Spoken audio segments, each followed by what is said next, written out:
My fellow Americans, I'm speaking to you tonight from behind the resolute desk in the Oval Office.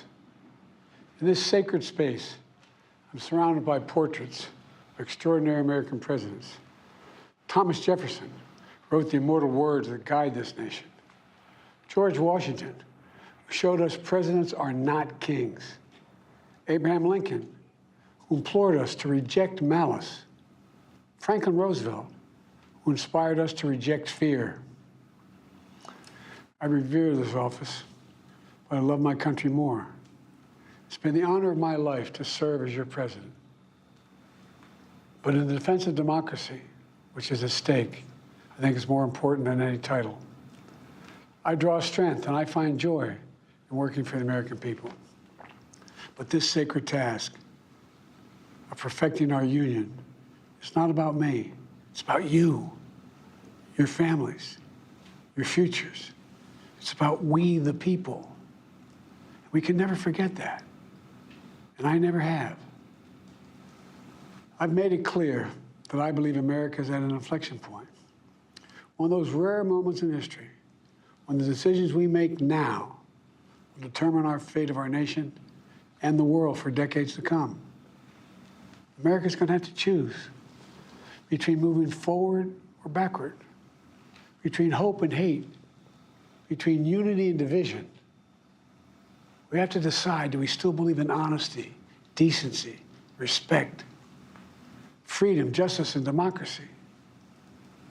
In this moment, we can see those we disagree with not as enemies, but as fellow Americans. Can we do that? Does character in public life still matter? I believe I know the answer to these questions because I know you, the American people. And I know this, we are a great nation because we are good people. When you elected me to this office, I promised to always level with you, to tell you the truth. The truth, the sacred cause of this country is larger than any one of us. And those of us who cherish that cause, cherish it so much, a cause of American democracy itself, must unite to protect it. You know, in recent weeks, it's become clear to me that I need to unite my party in this critical endeavor. I believe my record as president, my leadership in the world, my vision for America's future, all merited a second term. But nothing can come in the way of saving our democracy. That includes personal ambition. So I've decided the best way forward is to pass the torch to a new generation. That's the best way to unite our nation. You know, there is a time and a place for long years of experience in public life. There's also a time and a place for new voices, fresh voices, yes, younger voices. And that time and place is now. Over the next 6 months, I'll be focused on doing my job as president. That means I'll continue to lower costs for hardworking families, grow our economy. I'll keep defending our personal freedoms and our civil rights, from the right to vote to the right to choose. I'll keep calling out hate and extremism.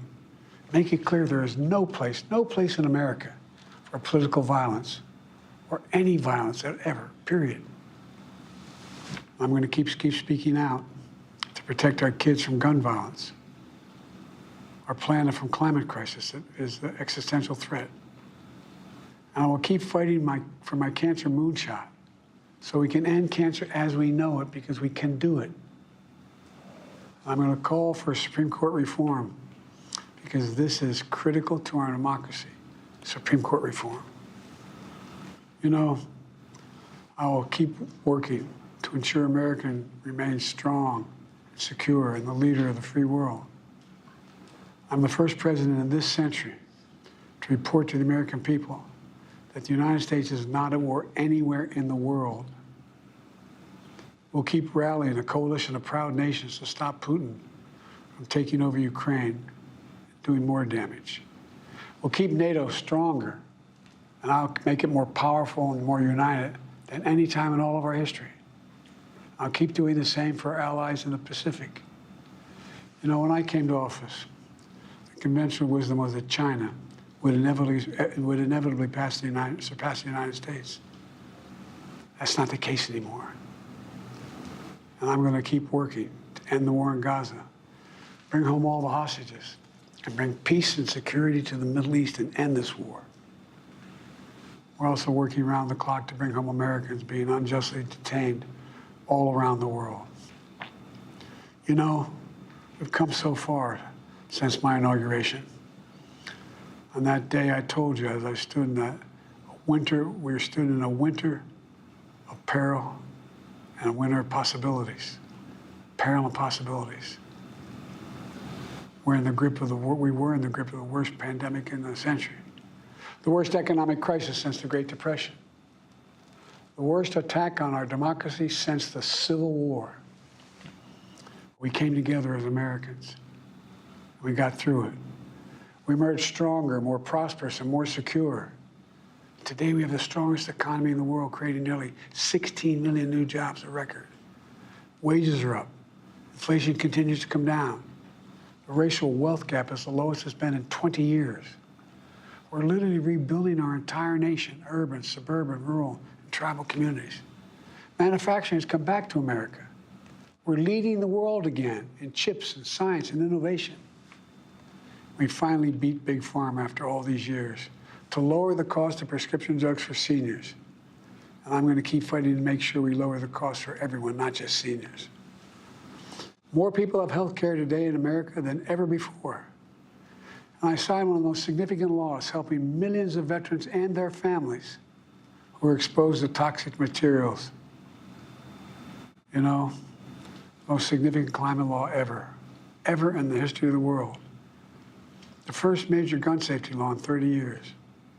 Today, the violent crime rate is at a 50-year low. We're also securing our border. Border crossings are lower today than when the previous administration left office. I've kept my commitment to appoint the first black woman to the Supreme Court of the United States of America. I also kept my commitment to have an administration that looks like America and be a president for all Americans. That's what I've done. I ran for president 4 years ago because I believed and still do that the soul of America was at stake.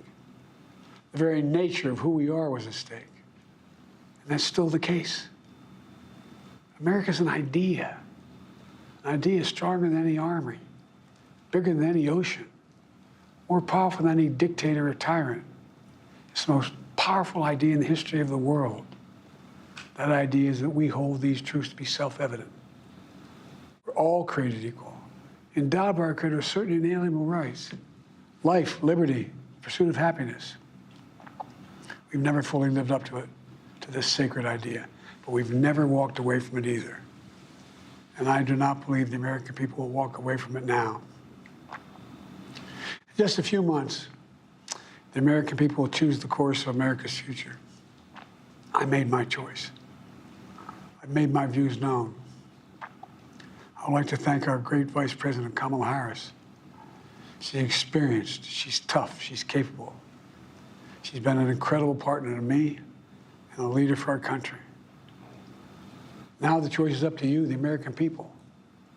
When you make that choice, remember the words of Benjamin Franklin hanging on my wall here in the Oval Office, alongside the busts of Dr. King and Rosa Parks and Cesar Chavez. When Ben Franklin was asked, as he emerged from the convention going on, whether the founders have given America a monarchy or republic, Franklin's response was, a republic, if you can keep it. A republic, if you can keep it. Whether we keep our republic is now in your hands.